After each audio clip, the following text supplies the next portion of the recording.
السلام علیکم۔ کراچی میں افسوسناک واقعہ، پولیس کا فائرنگ کے تبادلے میں ملزم ہلاک کرنے کا دعویٰ، لواحقین کا کراچی پریس کلب پر شدید احتجاج، پولیس پر الزامات کی بوچھاڑ کر دی۔ کیا آپ حالات حاضرہ سے آگاہی حاصل کرنا چاہتے ہیں؟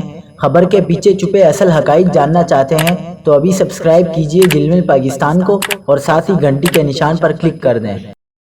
آپ کو بتاتے چلیں کہ بورڈ بیسن پولیس نے کلفٹن 2 میں مبینہ فائرنگ کے تبادلے میں ایک ملزم کو ہلاک اور دوسرے ملزم کو گرفتار کر لیا۔ ترجمان SSP ڈسٹرکٹ ساؤتھ محظور علی کے مطابق ہلاک ہونے والے مبینہ ملزم کی شناخت حیدر علی کے نام سے ہوئی ہے اور ہلاک و گرفتار ملزمان اسٹریٹ کرائم کی وارداتوں میں ملوث رہے ہیں۔